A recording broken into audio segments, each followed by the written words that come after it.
Hello दोस्तों, good morning, Radhe Radhe, Shyam Shyam. Welcome to our channel knowledge corner. जैसा कि आप सभी लोग जानते हैं, पिछले कुछ वीडियो के माध्यम से जो हमारी एनसीईआरटी एक्सप्रेस की श्रृंखला चल रही थी, उसमें हमने जो है क्लास 8 की जो है एनसीईआरटी हिस्ट्री जो है पुरानी वाली देख ली है।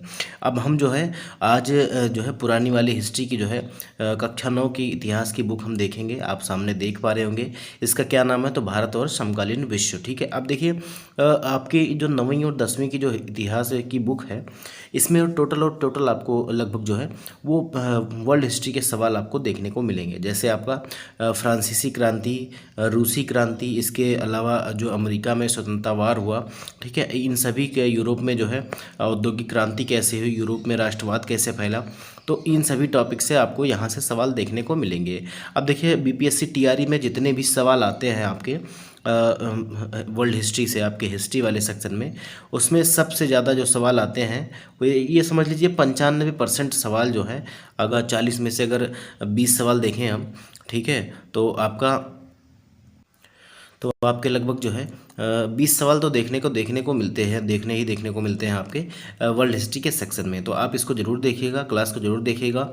और हम जो है केवल और केवल जो है थ्योरी देखेंगे। मैंने जो इंपॉर्टेंट लाइंस हैं आपके लिए उसको पहले से ही जो है हाईलाइट कर दिया है, उसको आप ज़रूर पढ़िएगा। अगर आपने अभी तक जो है इसको नहीं पढ़ा है, मैंने वैसे तो पीडीएफ आपको टेलीग्राम ग्रुप में अपने दे दी थी, आप लोगों ने अगर नहीं डाउनलोड करके पढ़ा था तो आप कापी और जो है पेन उठा लीजिएगा और नोट्स बनाते हुए चलिएगा। मैं इसका जो है पीवाईक्यू भी आपको कराऊंगा और इससे जो एमसीक्यू बनने वाले हैं मैं उसको भी आपको कराऊंगा। लेकिन अभी के लिए हम केवल एक चैप्टर देखेंगे। चैप्टर बड़ा होने वाला है, सेशन लंबा होने वाला है, तो आप सभी जो है वीडियो को स्किप मत करिएगा, क्योंकि विश्व के इतिहास के लिए आपको जो है टोटल सवाल यहीं से देखने को मिलेंगे। तो क्लास को शुरू करने से पहले मैं आप सभी से निवेदन करूंगा कि आप में से कुछ लोग ऐसे भी होंगे जो पहली बार चैनल पर विजिट कर रहे होंगे और अभी तक चैनल को सब्सक्राइब नहीं किया है, अगर तो चैनल को सब्सक्राइब कर लीजिएगा, बेल आइकन को प्रेस कर लीजिएगा और वीडियो को ज़्यादा से ज़्यादा अपने दोस्तों में शेयर कीजिएगा। अब देखिए इसका नाम क्या है बुक का, तो आप सभी ने देखा कि इसका नाम जो है वो भारत और समकालीन विश्व है। ये कक्षा 9 के लिए जो है इतिहास की जो है बुक है। और इसमें हम सबसे पहले देख लेते हैं कि हम पढ़ेंगे क्या क्या। और आपको देखने को मिलेगा विषय सूची। अब विषय सूची में आपको क्या क्या पढ़ना है, ये तो आपका जो है ये इंट्रोडक्शन दिया गया है बुक का, ऊपर आपको दिख रहा होगा आमुख लिखा हुआ है, तो ये तो इंट्रोडक्शन हो गया। आपको मेनली क्या पढ़ना है, तो ये आपका फ्रांसीसी क्रांति बहुत ही ज़्यादा इंपॉर्टेंट है। हमारे पिछले भी 2-3 वीडियो 4 वीडियो जो है आपके पीवाईक्यू के पड़े हुए हैं चैनल पर, प्लेलिस्ट का लिंक आपको मिल जाएगा, वहाँ से जाके आप उसको जरूर देखिएगा। जितने भी आपके पीवाईक्यू बीपीएससी टीआरई 1, 2 और 3 में पूछे गए थे और री एग्ज़ाम में, वो सारे के सारे मैंने जो है कवर करवाए हुए हैं। इसके अलावा यूरोप में समाजवाद कैसे फैला और रूस में क्रांति किस प्रकार से हुई ये। इसके बाद आपको नाजीवाद या नात्सीवाद भी जिसको कहते हैं, और हिटलर का उदय किस प्रकार से हुआ, ये आपको पढ़ना है। तो हम चैप्टर वाइज चैप्टर जो है सब देखेंगे। और इसके अलावा जो हमारा सेक्शन 2 रहेगा, इसमें आपका जीविका, अर्थव्यवस्था और समाजवाद हो जाएगा। इसमें देखिए वन्य समाज जो है और जो है उपनिवेशवाद और आधुनिक विश्व में जो है चरवाहे की क्या स्थिति थी, ये हम देखने वाले हैं। तो अभी फ़िलहाल हम जो है पहला चैप्टर देखेंगे और हम जो है क्योंकि वीडियो हमारी ज़्यादा लंबी होगी तो हम सीधा सीधा अपने चैप्टर की तरफ चलेंगे। देखिए ये खंड एक दिया गया है, घटनाएं और प्रक्रियाएं, हम इसको नहीं पढ़ते हैं, हम इसको छोड़ देंगे क्योंकि ये जो है हम चैप्टर में ही कवर कर लेंगे। देखिए हमारा पहला चैप्टर क्या है, फ्रांसीसी क्रांति। फ्रांसीसी क्रांति, अब देखिए 14 जुलाई सबसे पहले डेट आपको क्या दिख रहा है, 14 जुलाई 1789 को। अब यहाँ से एक चीज़ ये बनेगी कि 1789 में क्या हुआ था, तो 1789 में या 1789 में आपकी फ्रांसीसी क्रांति हुई थी, ठीक है, या फ्रांस में जो है क्रांति हुई थी। पेरिस में क्या था, आतंक का माहौल था और सम्राट ने सेना को शहर में घुसने की आज्ञा दे दी थी। अफवाह यह फैली कि यह सेना को जो है नागरिकों पर जो है गोलियां चलाने का आदेश देने वाला है।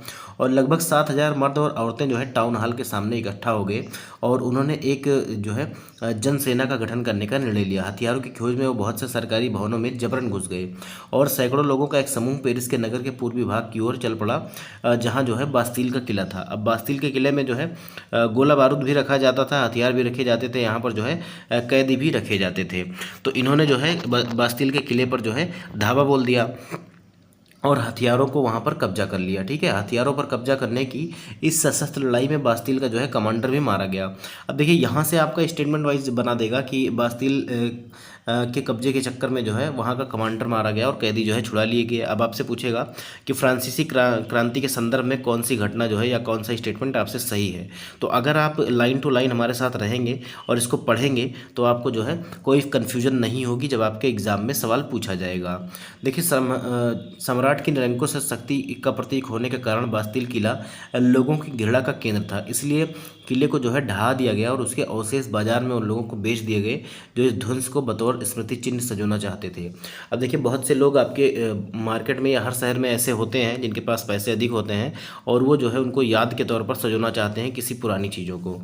तो इन्होंने क्या किया कि बास्तिल के किले को तो तोड़ा ही और वहाँ के जो अवशेष बचे थे उसको ले जाके बाजार में बेच दिया और उससे कुछ पैसे भी कमा लिए। इन्होंने दिमाग लगा दिया यहाँ पे। अब देखिए इस घटना के बाद कई दिनों तक जो है पेरिस तथा देश के देहाती क्षेत्रों में कई संघर्ष हुए और अधिकांशतः जनता पाव रोटी की महंगी कीमतों का विरोध कर रही थी। अब देखिए फ्रांस में क्योंकि जो है शासन यहाँ पर आतंक का शासन हो गया और क्योंकि अब मेन रीज़न क्या है अभी मैं आपको आगे बताऊंगा जब मैं वहाँ तक पहुँचूंगा। थोड़ा सा अभी देख लीजिए। अभी जो है मेनली जो पहले जो शुरुआत हुई क्रांति की वो पाव रोटी की कीमतों में हुई, क्योंकि पाव रोटी जो है वो वहाँ की जो है बुनियादी भोजन था और उसके लिए लोगों को महंगी कीमत अदा करनी पड़ रही थी। तो जो गरीब लोग थे, मध्यम वर्ग के लोग थे, वो सही से जो है अपना पेट नहीं भर पा रहे थे। इस दौर में जो है सिंहावलोकन करते हुए इतिहासकारों ने इसे अनेक जो है इसे एक लंबे घटनाक्रम की ऐसी शुरुआतों की कड़ियों में जो है देखा कि फ्रांस के सम्राट को फांसी दिए जाने में हुई। अब देखिए इसका अंत कैसे हुआ कि फ्रांस के सम्राट को जो है फांसी दे दी गई, लेकिन इसका जो है इतिहास बहुत लंबा था। धीरे धीरे एक ही दिन में कोई क्रांति नहीं हो जाती, धीरे धीरे उसको बनने में और उसके गठन में और लोगों को एकजुट होने में काफ़ी टाइम लगता है। आप सभी लोग जानते होंगे जैसे आपने अपने देश में 1857 की क्रांति देखी थी। हालांकि उस समय अधिकांश लोगों को ऐसे नतीजे की उम्मीद नहीं थी। ऐसा क्यों और कैसे हुआ अब हम ये आगे देखेंगे। देखिए 18वीं सदी के जो है उत्तरार्ध में फ्रांसीसी समाज। अब देखिए मेन जो आपका कंटेंट होने वाला है वो यहाँ से शुरू होने वाला है। देखिए सबसे पहले तो 1774 में बुर्बो राजवंश। अब देखिए मैंने अंडर हाईलाइट करके रखा हुआ है, आप इसको जरूर देखिएगा। 1774 में बुर्बो राजवंश। अब पूछता है कि फ्रांस में जो है फ्रांस का तानाशाह या फ्रांस का जो सम्राट था वो कौन से वंश का था। ठीक है, तो ये बुर्बो राजवंश का था, याद रखिएगा बुर्बो राजवंश। और ये 1774 में गद्दी पर बैठा था। तो ये दोनों जो है थिंग्स आपके लिए काफ़ी इंपॉर्टेंट है, दोनों पॉइंट आपके लिए काफ़ी इंपॉर्टेंट है। और उस समय उसकी उम्र केवल कितनी थी, 20 साल थी, ये भी आपका इंपॉर्टेंट है। उसका विवाह जो है ऑस्ट्रिया की राजकुमारी मेरी एंटोनिएट से हुआ था। ठीक है, मेरी एंटोनिएट से हुआ था और राज्यारोहण के समय उसने जो है अपना राजकोष खाली पाया और लंबे समय तक चले युद्धों के कारण फ्रांस के वित्तीय संसाधन जो है नष्ट हो चुके थे और वर्साय के विशाल महल और राज दरबार की शानो शौकत बनाए रखने के लिए फिजूल खर्ची का बोझ अलग से था। अब देखिए लंबे युद्धों के कारण क्यों, क्योंकि जब अमेरिका का स्वतंत्रता संग्राम चल रहा था तो यहाँ से जो है फ्रांस ने उसके लिए जो है सहायता भेजी थी। तो जब आपके सैनिक किसी युद्ध में लड़ते हैं तो आपको काफ़ी ज़्यादा जो है पैसे के साथ साथ हथियारों के साथ साथ आपको खाने पीने की चीज़ें काफ़ी ज़्यादा लगती हैं, ये चीज़ आप मान के चलिए। और इसी की वजह से इनका अत्यधिक खर्चा जो हो गया था तो यहाँ के जो है राजकोष जो है खाली हो गए थे। अब देखिए लुई 16वां। ठीक है, लुई जो है 16वां ये कब गद्दी पर बैठा, तो ये 1774 में बैठा और किस वंश का था, तो ये बुर्बो वंश का था। अब इसके शासनकाल में फ्रांस ने अमेरिका के 13 उपनिवेशों को साझा शत्रु ब्रिटेन से आज़ाद कराने में सहायता दी थी, मैंने अभी आपको बता दिया। और एक नाम था इसका जो है, एक सैनिक था लफायते। लफायते जो है वो लड़ा था किसकी तरफ से, तो वो अमेरिका की तरफ से लड़ा था। अमेरिकी स्वतंत्रता संग्राम में जब 13 उपनिवेश थे उनको आज़ादी दिलाने के लिए ब्रिटेन के विरुद्ध लड़ा था। अब देखिए इस युद्ध के चलते फ्रांस पर 10 अरब लिब्रे से भी अधिक का कर्ज जुड़ गया था। अब लिब्रे क्या थी, तो लिब्रे जो है उस टाइम की जो है फ्रांस की मुद्रा थी, याद रखिएगा उस टाइम फ्रांस की मुद्रा जो थी वो लिब्रे थी। जबकि उस पर पहले से ही 2 अरब लिब्रे का जो है बोझ चढ़ा हुआ था और 10 अरब का और चढ़ गया। सरकार से कर्जदाता अब 10% ब्याज की मांग भी करने लगे थे। फलस्वरूप फ्रांसीसी सरकार ने अपने बजट का बहुत बड़ा हिस्सा जो है दिनों दिन बढ़ाते जा रहे थे और कर्ज को चुकाने पर मजबूर थी। अब भाई जब इतना ज़्यादा कर्ज है तो उसका जितना भी टैक्स का कलेक्शन होता था उसका एक बड़ा हिस्सा जो है वो कर्ज को चुकाने में लग जाता था। अपने नियमित खर्चों जैसे सेना के रख रखाव, राज दरबार, सरकारी विद्यालय या विश्वविद्यालय को चलाने के लिए फ्रांसीसी सरकार को जो है करों में जो है वृद्धि करनी थी और इसके लिए वो बाध्य भी हो गई और यहाँ पर वृद्धि भी कर दी। अब यह कदम जो है नाकाफ़ी था। और 18वीं सदी में फ्रांसीसी समाज जो है ये सबसे यहाँ से सवाल बना हुआ है, याद रखिएगा, कितने स्टेट में डिवाइड था, तो ये 3 स्टेट में बटा हुआ था। ठीक है, 3 स्टेट में बटा हुआ था। और कर केवल कौन से लोग अदा करते थे, कर केवल कौन से अदा करते थे, तो ये तीसरे स्टेट के लोग ही जो है वो कर अदा करते थे। बहुत ही इंपॉर्टेंट चीज़ है। और मैं आपको बता दूं, देखिए यहाँ पर आपको प्रथम स्टेट देखने को मिल रहा होगा, यहाँ पर एक ग्राफ के माध्यम से समझाया गया है, तो आपसे पूछ सकता है। तो प्रथम स्टेट में जो है पादरी रहते थे, याद रखिएगा, प्रीस्ट जो रहते थे, पादरी चर्च वाले ये रहते थे। और दूसरे स्टेट में जो है कुलीन वर्ग, जिनके पास काफ़ी ज़्यादा पैसे थे और जो है काफ़ी ज़्यादा अमीर थे।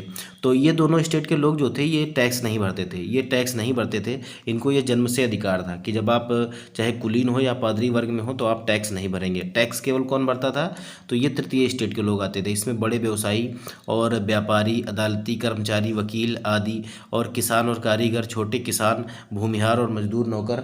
तो यहाँ पर इतने सारे लोग जो हैं केवल और केवल एक तबके के लिए जो है पूरा टैक्स जो है इन्हीं के ऊपर मढ़ दिया गया था। और सबसे बड़ा जो है क्रांति का कारण यही था। अब मान लीजिए आपके घर में 10 लोग हैं और 10 में से केवल 3 ही लोग जो हैं वो टैक्स दे रहे हैं या खर्चा चला रहे हैं, और 7 लोग जो है वो कुछ करना ही नहीं चाहते हैं। तो ऐसा कैसे हो जाएगा? दिनों दिन आप उनके ऊपर प्रेशर बनाते चलेंगे तो एक दिन वो क्या कह देंगे कि हम नहीं देते पैसे, जाओ जो करना है कर लो। तो यही चीज़ यहाँ भी हुई, क्योंकि जो है लगातार जो है पादरी वर्ग अलग से टैक्स ले रहा था, धार्मिक टैक्स लिया जा रहा था। इसके अलावा प्रत्यक्ष कर भी लिया जा रहा था। अप्रत्यक्ष कर जो है अलग लिया जा रहा था। तो जनता जो है एकदम कर्ज के नीचे भी वो भी डूब रही थी। इतना ज़्यादा जो है टैक्स लगा दिया गया था कि जो उनकी उत्पादन का जो पैसा भी उनको उत्पादन से अपनी किसान जो थे उनसे उनको मिलता था, वो भी जो है लगभग सारा का सारा जो है वो राज दरबार में चला जाता था।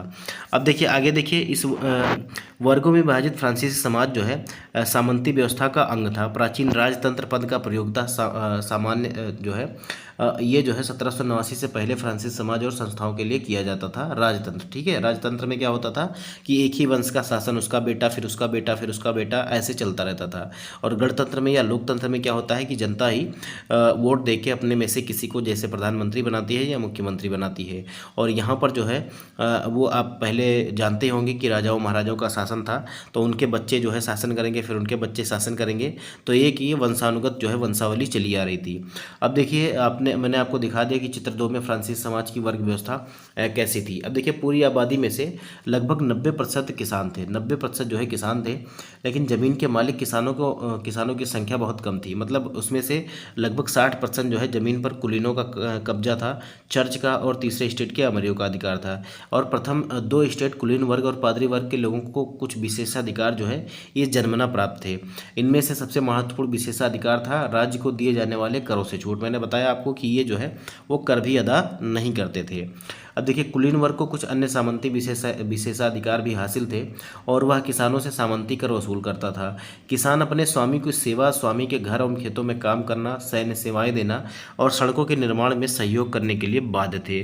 मैंने आपको बताया था कि लिब्रे जो है ये आपकी फ्रांस की मुद्रा थी उस समय की, जो है 1794 में आपका बंद कर दी गई थी। याद रखिएगा, ये जो है 1794 में ख़त्म कर दी गई थी। स्टेट का मतलब आप समझ गए होंगे, एक प्रकार से कैटेगरी जो है ये डिवाइड होती थी। और यहाँ पर आपका कुछ इंपॉर्टेंट चीज़ दिए गए हैं, टाइड। ठीक है, अब अगर देखिए 2 ही टैक्स था यहाँ पे मुख्यतः जो आपसे एग्जाम में पूछा जाता है, जिसमें देखिए टाइड में आपका पीछे दा लग रहा है। दा का मतलब क्या है कि ये जो है एक प्रकार का क्या था, तो ये धार्मिक कर था। ठीक है, धार्मिक कर था, और ये जो है चर्च के द्वारा वसूला जाता था। और यह कृषि उपज का जो है 1/10 होता था, 10वां हिस्सा होता था। और टाइल, देखिए टाइल, अगर टाइल की बात आ जाए तो ये जो है सीधे राज्य को अदा किए जाने वाला, मतलब एक प्रकार से जो है प्रत्यक्ष कर था।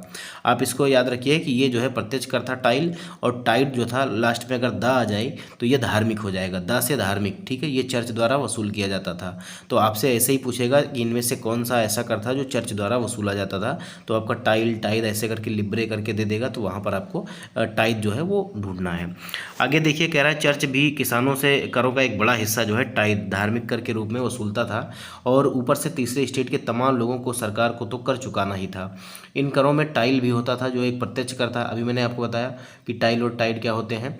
और अप्रत्यक्ष कर में जैसे आप यहाँ आज भी सामान खरीदते हैं तो उस पर GST देते हैं, वैसे इतने टैक्स देने के बाद भी ये लोग नमक पर, तम्बाकू पर और रोजाना जो वस्तु खाते पीते थे या खरीदते थे उस पर जो है टैक्स देना ही पड़ता था।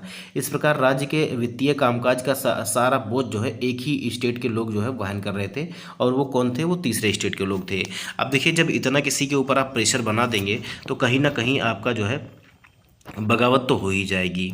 अब देखिए, यहाँ पर एक इमेज के माध्यम से एक चुटकी ली गई है कि बेचारा गरीब अनाज, फल और पैसा, सलाद सब कुछ लाता है, और मोटू जमींदार सब कुछ स्वीकार करने को तैयार बैठा है, पर वह एक नज़र उसको देखता तक नहीं है। अब देखिए, यहाँ पर जमींदार आपको दिखाया गया है कुर्सी पर बैठा हुआ, और यहाँ पर देखिए एक गरीब किसान है जो सारा का सारा माल इसको लाकर दे देता है, और ये इसकी तरफ देखता भी नहीं है, ऐसा कह के जो है चुटकी ली जा रही है। देखिए, जीने का संघर्ष। फ्रांस की जो जनता थी, इसकी जनसंख्या कितनी थी? तो 1715 में कितनी थी? 2.3 करोड़। और 1789 में आपका कितना हो गया? तो 2.8 करोड़ हो गई। परिणामतः अनाज उत्पादन की तुलना उसकी मांग जो है काफ़ी तेज हो गई। तुलना में देखिए उत्पादन कम था, क्योंकि जनसंख्या बढ़ी तो खाने पीने की चीज़ों की आवश्यकताएं भी बढ़ेंगी भाई। और अधिकांश लोगों के मुख्य खाद्य जो पदार्थ थे वो आपका पाव रोटी था। और पाव रोटी की कीमत में अब देखिए, अभी भी यही होने वाला है। जिस चीज़ की आप ये जानिए कि कोई चीज़ जो है प्रोडक्शन में कम है या उसकी मांग बहुत ज़्यादा है, तो उसकी जो है वैल्यू जो है तुरंत बढ़ जाएगी। अब देखिए, क्योंकि यहाँ पर जनसंख्या जो है तेज़ी से बढ़ रही थी और उत्पादन जो है कम हो रहा था, इसीलिए जो है पाव रोटी की कीमत जो है काफ़ी ज़्यादा बढ़ गई थी। ठीक है, आप ऐसा समझिए, किसी चीज़ का जो है डिमांड काफ़ी ज़्यादा रहेगी और सप्लाई उसकी कम रहेगी, तो उसका रेट क्या है? काफ़ी ज़्यादा हो जाएगा। आपने इकोनॉमिक्स में भी पढ़ा होगा। अब अधिकतर कामगार जो है कारखानाओं में मजदूरी करते थे, और उनकी मजदूरी मालिक तय करते थे, लेकिन मजदूर जो है महंगाई की दर से जो है मजदूरी उनकी नहीं बढ़ रही थी। फलस्वरूप अमीर गरीब की जो है खाई है वो और भी ज़्यादा बड़ी होती दी गई। स्थितियाँ तब और बदतर हो जाती जब सूखे या ओले के प्रकोप से पैदावार गिर जाती। इसमें रोजी रोटी का संकट पैदा हो जाता, और जीविका संकट भी प्राचीन राजतंत्र के दौरान फ्रांस में काफ़ी आम थे। अब जीविका संकट क्या होता है? ऐसी चरम स्थिति जब जीवित रहने के न्यूनतम साधन भी खतरे में आ जाएं। याद रखिएगा। आगे देखिए क्या कहा जा रहा है कि जीविका संकट कैसे उत्पन्न होता है। अब कभी महामारी आ गई, कभी आपका प्रकृति से इतनी बारिश हो गई कि फसल ही नहीं पैदा हो पाई, या कभी अकाल पड़ गया, सूखा पड़ गया, तो ये सभी जो है जीविका संकट के रूप में सामने आते रहते थे। इसके आगे देखिए कि उभरते मध्य वर्ग ने विशेषाधिकारों के अंत की कल्पना की। अब जो मध्य वर्ग जो है आगे बढ़ रहा था, पढ़ लिख रहा था, पहले भी कर बढ़ने और अकाल के समय किसान और कामगार विद्रोह कर चुके थे, परंतु उनके पास सामाजिक और आर्थिक व्यवस्था में बुनियादी बदलाव लाने के लिए साधन व कार्यक्रम नहीं थे। ये जिम्मेदारी तीसरे स्टेट के उन समूहों ने उठाई जो समृद्ध और शिक्षित होकर नए विचारों के संपर्क में आ चुके थे। 18वीं सदी में एक नए सामाजिक समूह का उदय हुआ जिसे मध्य वर्ग कहा गया। अब जिससे फैलते समुद्र पारीय व्यापार और ऊनी तथा रेशम वस्त्रों के उत्पादन के बल पर संपत्ति अर्जित की थी, ये आपका मध्य वर्ग हो गया। ऊनी और रेशमी कपड़ों का तो निर्यात किया जाता था, और यह समाज के समृद्ध लोग जो है उसे खरीदते थे। और देखिए, तीसरे स्टेट में इन सौदागर और निर्माताओं के अलावा प्रशासनिक सेवा व वकील जैसे पेशेवर लोग भी शामिल थे। अभी मैंने आपको जब ग्राफ दिखाया था पहले, दूसरे और तीसरे स्टेट का, तो उसमें आपको बताया भी था कि बड़े व्यापारी, कामगार, वकील, ये सभी जो है ये तीसरे स्टेट में आते थे। देखिए, ये सभी पढ़े लिखे थे और इनका मानना था कि समाज के किसी भी समूह के पास जो है जन्म से विशेष अधिकार नहीं होने चाहिए। किसी भी व्यक्ति को की सामाजिक हैसियत का आधार उसकी योग्यता ही होनी चाहिए। अब देखिए, यहाँ से आपका सवाल बना हुआ था कि स्वतंत्रता, समान नियमों और समान अवसरों की विचारधारा पर आधारित समाज की परिकल्पना किसने की थी? ठीक है, किसने की थी? तो ये देखिए, यहाँ पर देखिए जॉन लॉक और जीन जैक्स रूसो, ठीक है, जॉन लॉक और जीन जैक्स रूसो ने की थी। तो यहाँ से आपका जो है सीधे सीधे आपका बीपीएससी टीआरई में सवाल बना था। क्वेश्चन पेपर आप उठाएंगे तो आपको दिख जाएगा, नहीं तो मैं आपको कराऊंगा ही। अगर आपके पास अगर क्वेश्चन पेपर है प्रीवियस ईयर का तो आप उठा के देख सकते हैं, आपको ये सवाल उसमें मिल जाएगा। देखिए, स्वतंत्रता, समान नियमों तथा समान अवसरों के विचार पर आधारित समाज की परिकल्पना किसने की? तो जॉन लॉक और जीन जैक्स रूसो जैसे दार्शनिकों ने प्रस्तुत की। और इन्होंने अपनी किताब थी, इसमें क्या नाम था उसका? Two treatises of the government. ठीक है, टू ट्रीटाइज, अब हिंदी में ट्रीटाइज लिखा है लेकिन इसको ट्रीटीज बोलेंगे। ठीक है, टू ट्रीटीज ऑफ गवर्नमेंट इनकी पुस्तक थी, जिसमें इन्होंने कहा था। और इसमें जो है जॉन लॉक ने अब राजा के जो है दैवीय और निरंकुश अधिकारों का खंडन भी किया था। तो यहाँ से ये सवाल भी आपसे पूछा जाता है कि जॉन लॉक ने अपनी कौन सी पुस्तक में राजा के दैवीय और निरंकुश अधिकारों का खंडन किया था? तो ये आपका टू ट्रीटाइज ऑफ गवर्नमेंट हो जाएगा। याद रखिएगा, इसको चाहे नोट कर लीजिएगा। अब रूस ने इसी विचारधारा को आगे बढ़ाते हुए, रूसों ने मतलब इसी विचारधारा को आगे बढ़ाते हुए जनता और उसके प्रतिनिधियों के बीच एक सामाजिक अनुबंध पर आधारित सरकार का जो है प्रस्ताव रखा। और मॉन्टेस्क्यू, देखिए सबसे इम्पोर्टेंट ये चीज़ है, मॉन्टेस्क्यू ने जो है अपनी पुस्तक the spirit of the laws नामक रचना में सरकार के अंदर विधायिका, कार्यपालिका और न्यायपालिका के बीच जो है शक्ति का विभाजन करने की बात कही। और आज जो है वर्तमान समाज में जितने भी देश जो है इस तरह के विभाजन, आप अपने भारत में ही देख लीजिए, यहाँ पर जो है विधायिका अलग है, कार्यपालिका अलग है और न्यायपालिका आपका अलग है। तो यहाँ पर जो है शक्तियों का बंटवारा हो गया। और ये जो पहली बार जो इसका सिद्धांत किसने दिया, तो ये मॉन्टेस्क्यू ने दिया था। तो ये बहुत ही इंपॉर्टेंट है। और आजकल आज के से अगर परिप्रेक्ष्य में देखें हम, तो अधिकतर 90% देशों में इसी तरह की जो है सरकार चल रही है और इसी तरह के जो है स्ट्रक्चर पर आपका बेस है। तो मॉन्टेस्क्यू ने अपने कौन सी पुस्तक में जो है सरकार के अंदर जो है विधायिका, कार्यपालिका और न्यायपालिका के बीच जो है सत्ता विभाजन की बात कही थी, तो याद रखिएगा इसका नाम था the spirit of the laws. अब जब संयुक्त राज्य अमेरिका में 13 उपनिवेश जो है इन्होंने ब्रिटेन से अपने आप को खुद को स्वतंत्र कर लिया, तो यहाँ पर जो है इसी मॉडल की सरकार बनी। अब फ्रांस के राजनीतिक चिंतकों के लिए अमेरिकी संविधान और उसमें दी गई व्यक्तिगत अधिकारों की घोषणा जो है गारंटी प्रेरणा का एक महत्वपूर्ण स्रोत बन गई। अब देखिए, अगर जो है आप आज़ादी चाहते हैं या आप किसी से जो है काफ़ी तंग आ चुके हैं, उसके खिलाफ आवाज़ उठाना चाहते हैं, गांव की बात कर लीजिए, और दो घर छोड़ के तीसरा आपका पड़ोसी है और उसने अभी हाल ही में किसी के ऊपर जो है आवाज़ उठाई हो और उसको दबा दिया हो और अपना अधिकार उससे छीन लिया हो, तो आपके अंदर कहीं ना कहीं जो है एक जो है कॉन्फिडेंस आ जाएगा, मोटिवेशन आ जाएगा और आप भी जो है उस रास्ते पर चल पड़ेंगे। तो ऐसा ही यहाँ पर भी हुआ। दार्शनिक के इन विचारों पर काफ़ी हाउसों व सैलान की गोष्ठियों में गर्मा गर्म बहस हुआ करती थी इस बात पर, और पुस्तकों और अखबारों के माध्यम से इनका व्यापक प्रचार प्रसार हुआ। पुस्तकों और अखबारों को लोगों के बीच जोर से पढ़ा जाता ताकि अनपढ़ भी उन्हें समझ सकें। इसी समय लुई 16वें द्वारा राज्य के खर्चों की पूरा करने के लिए फिर से जो है कर लगाए जाने की खबर आ गई। अब देखिए, पब्लिक तो यहाँ पर सोच रही है कि वो किसी तरह से जो इस व्यवस्था से आज़ाद हो पाए, और उसी के बीच में जो है फिर से जो है कर लगाए जाने वाले की व्यवस्था आ गई कि अब फिर से जो है कर लगाया जाना है। अब इससे जो है पब्लिक के अंदर गुस्सा भड़क उठा। अब जब गुस्सा भड़क उठा तो फिर क्या हुआ, आगे देखिए। आगे ये यहाँ पर आपका चैप्टर नंबर 2 दिया गया है कि फ्रांसीसी क्रांति की शुरुआत। ठीक है, तो पिछले अध्याय में आपने क्या देखा कि यहाँ पर जो है कि किन कारणों से आपका लुई 16वां जो है इसको गद्दी से हटाया गया और इसको जो है आपका गिलोटिन कर दिया गया। अब देखिए, हम जो है इसको भी पढ़ लेते हैं और जहाँ से आपका हाईलाइट है मैं वहीं से पढ़ूंगा। देखिए, प्राचीन राजतंत्र के तहत फ्रांसीसी समाज अपनी मर्जी से कर नहीं लगा सकता था। इसके लिए उसे जो है स्टेट जनरल की प्रतिनिधि सभा की बैठक बुलाकर अपने करों के प्रस्तावों को मंजूरी करनी पड़ती थी। अब इन्होंने देखिए स्टेट जनरल की एक मीटिंग होती थी और उसे ये इन्होंने पहली बार कब बुलाया था, मतलब पिछली बार कब बुलाया था, तो 1614 में।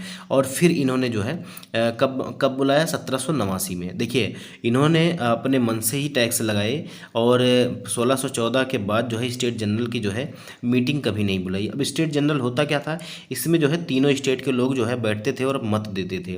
अब लेकिन जो है क्योंकि एक स्टेट के लोगों को एक ही मत हुआ करता था, चाहे वो पहले स्टेट का एक मत हो, दूसरे स्टेट का वो एक हो और तीसरे स्टेट का एक हो। अब देखिए, पहले और दूसरे स्टेट वाले तो एक ही साइड रहते थे, तो अगर दो लोगों ने फेवर कर दिया तो फिर वो कानून जो है पास हो जाता था और टैक्स लग जाता था। अब क्योंकि तीसरा स्टेट अकेला पड़ जाता था तो इसके हाँ ना करने का कोई मतलब नहीं रह जाता था।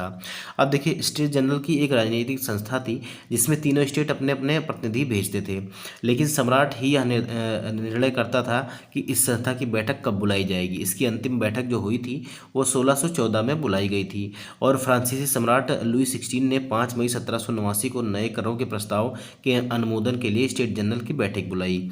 अब देखिए, यहाँ से सवाल आपके बनते हैं कि स्टेट जनरल की जो है बैठक कब बुलाई गई, तो 5 मई 1789 को, या 5 मई, या सीधा सीधा ऐसे बोल देगा कि 1789 में जो है स्टेट जनरल की बैठक बुलाई गई। और इससे पहले जो है स्टेट जनरल की बैठक कब बुलाई गई थी, तो 1614 में बुलाई गई थी। अब देखिए, प्रतिनिधियों की मेज़बानी के लिए वर्साई के एक आलीशान भवन को सजाया गया और पहले और दूसरे स्टेट ने इस बैठक में अपने 300 प्रतिनिधि भेजे जो आमने सामने की कतार में बिठाए गए और तीसरे स्टेट के 600 प्रतिनिधि उनके पीछे खड़े किए गए। अब देखिए, यहाँ पर भी जो है बराबरी का हिस्सा नहीं दिया गया, मतलब पहले और दूसरे स्टेट के प्रतिनिधियों को बैठने के लिए सीट दी गई और तीसरे स्टेट के लोगों को जो है खड़ा कर दिया गया उनके पीछे। तो यहाँ पर भी जो है इनके साथ अन्याय कर दिया गया। अब तीसरे स्टेट का प्रतिनिधित्व जो है इसकी अपेक्षाकृत समृद्ध और शिक्षित लोग कर रहे थे। किसानों और औरतों और कारीगरों का सभा में प्रवेश वर्जित था। फिर भी लगभग 40,000 पत्रों के माध्यम से उनकी शिकायतों और मांगों की जो है सूची बनाई गई, ठीक है, जिसे प्रतिनिधि अपने साथ जो है लेकर आए थे। अब आगे देखिए, स्टेट जनरल के नियमों के अनुसार प्रत्येक वर्ग को जो है एक ही मत देने का अधिकार था। मैंने आपको अभी बताया कि इसमें जो है केवल एक स्टेट जो है एक मत दे सकता था। इस बार भी लुई सलाहमा जो है इसी प्रथा का पालन करने के लिए दृढ़ प्रतिज्ञ था, परंतु तीसरे वर्ग के प्रतिनिधियों ने मांग रखी कि अब की बार पूरी सभा द्वारा मतदान कराया जाना चाहिए, जिसमें प्रत्येक सदस्य को जो है एक मत देने का अधिकार हो। और यह लोकतांत्रिक सिद्धांत था जिसे मिसाल के तौर पर रूसो ने अपनी पुस्तक द सोशल कॉन्ट्रैक्ट में प्रस्तुत किया है। और जब सम्राट ने इस प्रस्ताव को अस्वीकार कर दिया तो तीसरे स्टेट के प्रतिनिधि विरोध जताते हुए सभा से बाहर चले गए। अब देखिए, जब मैंने आपको बताया कि पहले और दूसरे स्टेट के जो है प्रतिनिधि जो है वो आपस में मिले ही हुए थे, दोनों लोगों का जो है फ़ायदा हो रहा था, दोनों लोग जो है एक एक वोट देकर अपने पक्ष में सभी कानून कर लिया करते थे। अब क्योंकि तीसरा स्टेट अकेला पड़ जाता था, तो जब 3 में से 2 लोगों की हाँ है तो बहुमत जब मिल गया तो आगे जो है कानून और कर जो है लगा दिए जाते थे। तो इसीलिए ये लोग क्या कर दिए कि गुस्सा होकर वहाँ से चले गए और इन्होंने जो है वोट भी नहीं दिया। अब तीसरे स्टेट के प्रतिनिधि खुद को जो है संपूर्ण फ्रांसीसी राष्ट्र का प्रवक्ता मानते थे और इन्होंने 20 जून को वर्साई के इंडोर में एक टेनिस कोर्ट था, ठीक है, ये उसी टेनिस कोर्ट में जो है जमा हो गए और अपने आप को इन्होंने नेशनल असेंबली घोषित कर दिया। अब देखिए, यहाँ पर ये आपको पूछा जाएगा कि टेनिस कोर्ट की शपथ जो है या टेनिस कोर्ट ओथ जो है ये कब हुई थी, तो ये आपका 20 जून 1789 को हुई थी। ये याद रखिएगा, ये आपसे पूछा भी गया है, इसीलिए मैं आपको बार बार बता रहा हूँ, ठीक है, मैं आपको बार बार इसीलिए बता रहा हूँ। देखिए, ये बहुत ही इंपॉर्टेंट सवाल है, यहाँ से आपके सवाल सीधे सीधे एग्जाम में बनते हैं। आपसे पूछेगा कि टेनिस कोर्ट की शपथ जो है कब हुई थी, तो ये 20 जून 1789 को टेनिस कोर्ट की शपथ हुई थी। अब इसे टेनिस कोर्ट की शपथ क्यों कहा जाता है, क्योंकि ये जो है वर्साई के एक इंडोर स्टेडियम में जो टेनिस कोर्ट था जहाँ टेनिस खेली जाती थी, वहाँ पर ये लोग तीसरे स्टेट के लोग जो है वो जमा हुए थे और यहीं पर इन्होंने जो है शपथ ली थी कि अब हम जो है जब तक नहीं मानेंगे जब तक हम फ्रांस के लिए जो है संविधान ना बना दें, और अपने आप को इन्होंने नेशनल असेंबली घोषित कर दिया था। अब इन्होंने शपथ ली कि जब तक सम्राट की शक्तियों को कम करने वाला संविधान तैयार नहीं किया जाएगा तब तक यह असेंबली जो है भंग नहीं होगी। अब इनका नेतृत्व कौन कर रहा था, तो मिराबो और आबे सीए कर रहे थे। याद रखिएगा, ये यहाँ से आपसे सवाल पूछेगा कि तीसरे स्टेट का जो है प्रतिनिधित्व कौन कर रहा था, तो मिराबो और आबे सीए कर रहे थे। मिराबो का जन्म जो है कुलीन परिवार में हुआ था, लेकिन वह सामंती विशेषाधिकारों वाले समाज को खत्म करने की जरूरत से सहमत था। उसने एक पत्रिका निकाली और वर्साई में जुटी भीड़ के समक्ष जोरदार भाषण भी दिए। आबे सीए जो है ये मूलतः जो है पादरी था, उसने तीसरा स्टेट क्या है ये आपका शीर्षक से एक पंपलेट भी निकाला था। तो यहाँ से इंपॉर्टेंट है, ये आपसे पूछेगा कि व्हाट इज थर्ड स्टेट, ये जो है पंपलेट किसका है, तो ये आबे सीए का है। अब यहाँ पे कुछ इंपॉर्टेंट डेट दी गई हैं, ये भी आप पढ़ लीजिएगा। देखिए, मैं आपको बता देता हूँ, 1774 में मैंने आपको बताया कि लुई 16 जो है ये गद्दी पर बैठा और 1789 में स्टेट जनरल का आह्वान हुआ। अभी आपने देखा कि इससे पहले जो है 1614 में बुलाया गया था। और 1791 में क्या हुआ कि सम्राट की शक्तियों पर अंकुश लगाने वाले सभी मनुष्यों को मूलभूत अधिकार प्रदान करने के लिए संविधान बनाया गया। 1792-93 में क्या हुआ, तो 1792-93 में जो है फ्रांस गणराज्य बनता है और जो है राजा को गिलोटिन कर दिया जाता है, राजा को जो है मार दिया जाता है और जैकोबिन राज्य का जो है पतन हो जाता है, फ्रांस पर जो है डायरेक्टरी का शासन हो जाता है। ये आपका 1792-93 की घटना है। आगे देखिए, 1894 में नेपोलियन जो है फ्रांस का सम्राट बनता है और यूरोप के विशाल भाग पर यह कब्जा कर लेता है। 1815 में वाटरलू की में जो है नेपोलियन की जो है हार हो जाती है। तो ये आप छोटे छोटे जो है यहाँ पर डेट दी गई है, आगे हम इसको जो है विस्तृत रूप से पढ़ेंगे। अब देखिए, कहाँ तक हमने पढ़ा था, तो हमने पढ़ा था कि व्हाट इज़ थर्ड स्टेट या तीसरा स्टेट क्या है। ये पंपलेट किसने लिखी थी, तो ये पंपलेट आपके जो है आबे सीए ने लिखी थी। आगे देखिए, यहाँ पर जो है देखा गया है, ये टेनिस कोर्ट में जो शपथ हो रही थी उसका एक जो है आपका पेंटिंग बनाई गई है। किसके द्वारा, तो ये पेंटिंग जो है ये लुई डेविड के द्वारा बनाई गई है। आगे देखिए कि जिस वक्त नेशनल असेंबली संविधान का प्रारूप तैयार करने में व्यस्त थी, पूरा फ्रांस जो है आंदोलित हो रहा था। कड़ाके की ठंड के कारण फसल मारी गई और पाव रोटी की कीमतें आसमान छू रही थी। बेकरी मालिक स्थिति का फ़ायदा उठाते हुए जमाखोरी में जुटे हुए थे। अभी आपने देखा, जैसे ही पता चला कि जो है यूरिया का शार्टेज है, सभी दुकानदारों ने क्या किया कि अपने घरों में जो है यूरिया भर के रखते थे। काफ़ी ज़्यादा यूरिया जो है मार्केट में उपलब्ध थी, लेकिन अगर कोई किसान लेने जाता था तो उसको जो है नहीं देते थे, कहते थे कि है ही नहीं। इस बात का फ़ायदा उठाकर वो लोग काफ़ी ज़्यादा पैसे लेते थे। तो वही जो है यहाँ पर भी हो रहा था। जब ऐसी कंडीशन आ गई तो बेकरी मालिक जो है ये इनका फ़ायदा उठाकर पाव रोटी को जो है जमा कर रहे थे और ज़्यादा दामों पर बेच रहे थे। बेकरी की घंटों पर जो है बेकरी की दुकानों पर घंटों लाइन के बाद जो है गुस्साई औरतों ने जो है भीड़ पर जो है धावा बोल दिया दुकान पर। और दूसरी तरफ सम्राट ने सेना को पेरिस में प्रवेश करने का आदेश दे दिया और क्रोधित भीड़ ने 14 जुलाई को बास्तिल पर धावा बोलकर उसे नेस्तो नाबूद कर दिया। अब ये भी आपसे पूछेगा कि बास्तिल का पतन कब हुआ था, तो 14 जुलाई को हुआ था 1789 में। ठीक है, बास्तिल का पतन कब हुआ था, तो 14 जुलाई 1789 को हुआ था, ये भी याद रखिएगा। और देहाती इलाकों में गांव-गांव यह अफवाह फैल गई कि जागीरों के मालिकों ने भाड़े पर जो है लठेती और लुटेरों को बुलाया है और जो पकी फसलों को तबाह करने के लिए निकल पड़े हैं। और कई जिलों में भय और आक्रांत होकर किसानों ने कुदाल और जो है बलोचों से ग्रामीण किलों पर आक्रमण कर दिए और उन्होंने अन्न भंडारों को लूट लिया और लगान संबंधी दस्तावेज को जलाकर राख कर दिया। कुलीन बड़ी संख्या में अपने जागीरें छोड़ छोड़कर भाग गए और बहुतों ने तो पड़ोसी देशों में जाकर शरण ले ली, क्योंकि जो है लगातार किसान जो है उग्र हो रहे थे और इसी डर से ये लोग जो है वहाँ से भाग गए।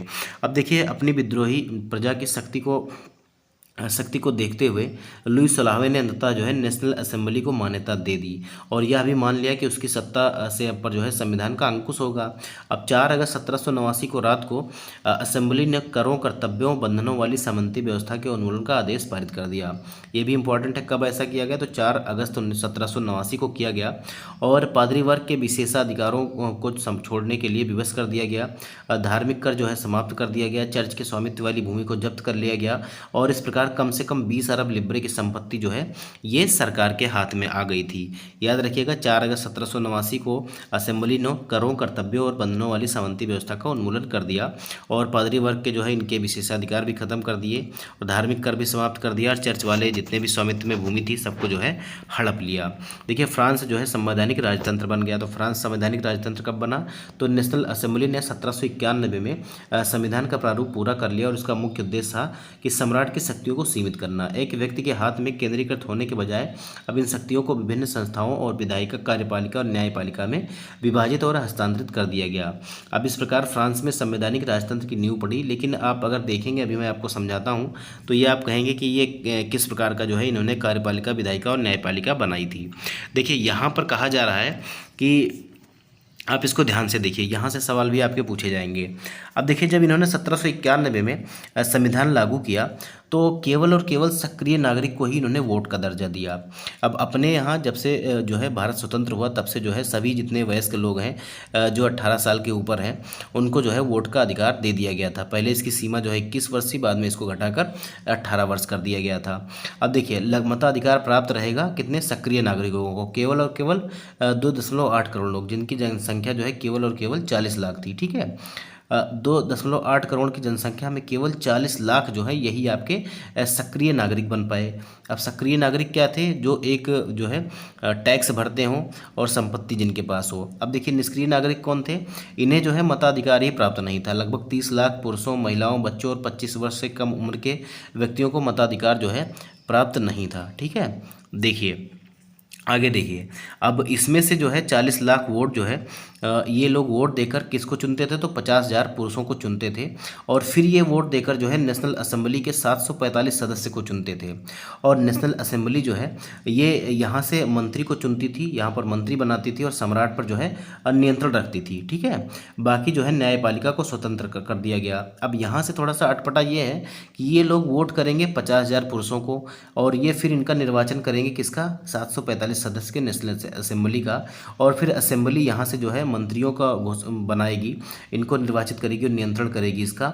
और फिर जो है सम्राट को भी ये नियंत्रण करेगी और न्यायपालिका को जो है ये स्वतंत्र कर दिया गया। लेकिन सबसे बड़ी बात यह है कि जब गणतंत्र लागू किया गया तो पूरी तरीके से जो है ये राजतंत्र ख़त्म नहीं हो पाया था। अब ऐसा हम कह सकते हैं क्योंकि यहाँ पर अभी भी जो है सभी को जो है वोट करने का अधिकार नहीं था। अब जब आप हम आगे पढ़ेंगे तो हमको समझ में आएगा कि जो है सक्रिय नागरिक कौन थे और निष्क्रिय नागरिक कौन थे। देखिए 1791 के संविधान के कानून बनाने का अधिकार नेशनल असेंबली को जो है सौंप दिया गया और नेशनल असेंबली अप्रत्यक्ष रूप से चुनी जाती थी। सर्वप्रथम नागरिक एक निर्वाचक समूह का चुनाव करते थे जो पुनः असेंबली के सदस्यों को चुनता था। अभी मैंने बताया कि ये 50,000 सदस्यों को चुनते थे, फिर ये 745 सदस्यों को चुनते थे। इसके बाद जो है ऐसा होता था। सभी नागरिकों को मतदान करने का अधिकार नहीं था। 25 वर्ष से अधिक उम्र वाले केवल ऐसे पुरुष को ही सक्रिय नागरिक कहा गया और जिन्हें मत देने का अधिकार था उन्हें दर्जा दिया गया जो कम से कम 3 दिनों की मजदूरी के बराबर जो है कर चुकाते हों। कम से कम 3 दिनों की मजदूरी का कर चुकाते हों। शेष पुरुषों और महिलाओं को निष्क्रिय नागरिक के रूप में वर्गीकृत किया गया। निर्वाचक की योग्यता प्राप्त करने के लिए असेंबली का सदस्य होने के लिए लोगों को करदाताओं की उच्चतम श्रेणी में आना था। तो अभी भी तो है यहाँ पर जो है कुलीन वर्ग ही शासन करेगा, क्योंकि उच्चतम श्रेणी में कैसे आ जाएगा कोई। तो यहाँ पर अभी भी जो है पूरी तरीके से जो है लोकतंत्र लागू नहीं हुआ था। अब देखिए यहाँ पर कह रहा है कि पुलिस और नागरिक का घोषणा पत्र जो है ये 1790 में जो है ले बार्बिए द्वारा बनाया गया चित्र है, यहाँ पर आपको दिख रहा होगा। आगे देखिए पुरुष और नागरिक के जो है घोषणा अधिकार पत्र में क्या क्या था। तो आदमी स्वतंत्र है और स्वतंत्र रहते हैं और उनके अधिकार जो है समान होते हैं। हर एक राजनीतिक संगठन का लक्ष्य आदमी के नैसर्गिक और आहरणीय अधिकारों को संरक्षित रखना है और ये अधिकार हैं स्वतंत्रता, संपत्ति, सुरक्षा और शोषण के प्रति जो है अधिकार। समग्र प्रभुता का स्रोत जो है ये राज्य में नहीं थे। कोई भी समूह या व्यक्ति ऐसा अधिकार प्रयोग नहीं करेगा जिससे जनता की सत्ता को जो है स्वीकृति न मिली हो। स्वतंत्रता का आशय ऐसे काम करने की शक्ति से है जो औरों के लिए नुकसानदेह ना हो। समाज के लिए किसी भी हानिकारक कृत्य पर पाबंदी लगाने का अधिकार जो है कानून के पास है और कानून समान इच्छा की अभिव्यक्ति है। सभी नागरिकों को व्यक्तिगत रूप से या अपने प्रतिनिधियों के माध्यम से इसके निर्माण में भाग लेने का अधिकार है और कानून की नज़र में सभी नागरिक जो है ये समान है। तो ये सारी चीज़ें जो है आपकी पुरुष और जो है नागरिक अधिकार घोषणा पत्र में था। देखिए अभी भी यहाँ पर जो है महिलाओं को जो है अधिकार ना के बराबर दिए गए। देखिए संविधान पुरुष और नागरिक अधिकार घोषणा पत्र के साथ शुरू हुआ और जीवन के अधिकार, अभिव्यक्ति की स्वतंत्रता के अधिकार और कानूनी बराबरी के अधिकार को नैसर्गिक और आहरणीय अधिकार के रूप में स्थापित किया गया था। अब देखिए इनमें से आपसे ये पूछ लेगा कि नैसर्गिक और आहरणीय अधिकार इनमें से कौन है। तो आपके जीवन के अधिकार भी हैं, व्यक्ति की स्वतंत्रता भी है और कानूनी बराबरी के अधिकार भी हैं। अर्थात ये अधिकार प्रत्येक व्यक्ति को जन्मना प्राप्त थे और इन अधिकारों को छीना नहीं जा सकता था। राज्य का यह कर्तव्य माना गया कि वह प्रत्येक नागरिक के नैसर्गिक अधिकारों की जो है रक्षा करेगा। आगे देखिए जीन पाल मरा, ठीक है, जीन पाल मरा यहाँ पर जो है एक क्रांतिकारी जो है पत्रकार थे, इनका नाम था जीन पाल मराठ, ठीक है। अब इन्होंने अपने अखबार में लामी द पीपल, देखिए बहुत ही इंपॉर्टेंट है, ये आपसे पूछा जाता है। इन्होंने अपने अखबार लामी द पीपल में नेशनल असेंबली द्वारा तैयार किए गए संविधान पर टिप्पणी की थी। इन्होंने क्या कहा था कि जनता के प्रतिनिधित्व का कार्यभार अमीरों को सौंप दिया गया है। गरीबों और शोषितों की दशा केवल शांतिपूर्ण तरीके से कभी सुधर नहीं सकती और यह इस बात का अकाट्य प्रमाण है कि धनाढ्य वर्ग कानून को कैसे प्रभावित करता है। फिर भी कानून तभी तक चलेंगे जब तक लोग इन्हें मानेंगे और जिस तरह इन्होंने कुलीनों द्वारा लादे गए जूते को उतार फेंका है वैसे ही एक दिन इनका भी असर होगा। देखिए मैंने अभी आपको बताया कि इन्होंने कहा कि नेशनल असेंबली का जो है सदस्य चुने जाने के लिए उच्च कोटि का नागरिक आपको होना पड़ेगा और वहाँ तक जो है आम आदमी जो है वो नहीं जा सकता था। तो इन्होंने अपने समाचार पत्र में ये लिखा था और कौन सा समाचार पत्र था इसको आपको याद करना पड़ेगा। क्या नाम था उसका? लामी द पीपुल। अब देखिए यहाँ से भी आपके सवाल बने थे, ये कुछ प्रतीक थे फ्रांसीसी क्रांति के। देखिए टूटी हुई जंजीर किसका प्रतीक थी? टूटी हुई जंजीर जो है ये जो है गुलामी से आज़ाद होने की प्रतीक था। देखिए टूटी हुई हथकड़ी जो है आज़ादी का प्रतीक था और जो है छड़ों की जो है बर्छी झार जो है गट्ठर, ये आपका किसका था? तो ये अकेले छड़ को आदमी आसानी से तोड़ सकता है लेकिन जब एक गट्ठर बन जाएगा तो ये टूटता नहीं है। तो ये एकता में ही बल है, ऐसा करके दर्शाया गया था। आगे देखिए त्रिभुज के अंदर जो है रोशनी बिखेरती हुई आँख, तो ये सर्वदर्शी आँख का ज्ञान जो है ये प्रतीक है और ये सूर्य की किरणें अज्ञान रूपी अंधेरे को मिटा देंगी, ऐसा इसका जो है साइन था। देखिए आगे कह रहा है शाही जो है ये राजदंड किसका प्रतीक था? तो शाही सत्ता का प्रतीक था। ये भी आप याद रखिएगा, आपसे मैचिंग में मिलाने से पूछा जा सकता है और स्टेटमेंट में भी आपसे पूछा जा सकता है। देखिए अपनी पूछ मुँह में लिए सांप, तो ये जो है समानता का प्रतीक था, अंगूठी का कोई और छोर नहीं होता, ऐसा कहा जा रहा था। आगे देखिए आगे क्या कहा जा रहा है, लाल फ्राइजियन टोपी, ठीक है। लाल फ्राइजियन टोपी जो है ये जब दास जो है स्वतंत्र हो गए उसके बाद इन्होंने पहनना शुरू किया था, ठीक है। तो दासों के स्वतंत्र होने के बाद पहनी जाने वाली टोपी थी, और सफ़ेद, नीला, सफ़ेद और लाल, ठीक है। नीला सफ़ेद रंग कौन सा था, ये फ्रांस के राष्ट्रीय रंग थे। यहाँ से आपके सवाल बने हुए हैं कि फ्रांस का जो है राष्ट्रीय रंग क्या था, तो ये नीला, सफ़ेद और लाल था, ठीक है। नीला, सफ़ेद और लाल था, इसको आप देखिएगा। आगे कह रहा है डैनो वाली स्त्री, कानून का मानवीय रूप जो है इनको माना जाता था। डैनो वाली स्त्री को आप देख सकते हैं यहाँ पर बना हुआ है। और विधि पट जो है कि कानून सबके लिए समान है और उसकी नज़र में सभी जो है बराबर हैं। आगे देखिए, आपका जो है आगे चैप्टर नंबर 3 है, तो इसको जो है हम अगले सेशन में पढ़ेंगे, क्योंकि सेशन जो है वो काफ़ी ज़्यादा लंबा हो जाएगा। अभी आपका 40 मिनट का सेशन हो चुका है, तो हम जो है कल इसको देखेंगे, और इसको ख़त्म करने के बाद जो है हम अपना पूरा MCQ करेंगे। तो उम्मीद है कि आपको जो है मैंने जो समझाने का प्रयास किया वो आपको समझ में आया होगा, और आप सभी जो है वीडियो को लाइक ज़रूर करिएगा। सेशन कैसा लगा आप ज़रूर बताइएगा, और अगर मैं इसको जारी रखूं इसके लिए कमेंट भी आप जो ज़रूर करिएगा। और आपके कुछ अगर कुछ राय है इसके बारे में, तो आप उसको भी कमेंट में ज़रूर साझा करिएगा, ताकि हमको जो है हेल्प मिल सके। मिलते हैं अगले वीडियो में, तब तक के लिए आप चैनल को सब्सक्राइब करिएगा, वीडियो को लाइक करिएगा, ज़्यादा से ज़्यादा शेयर करिएगा। मिलते हैं अगले वीडियो में, तब तक के लिए धन्यवाद। जय हिंद, जय भारत।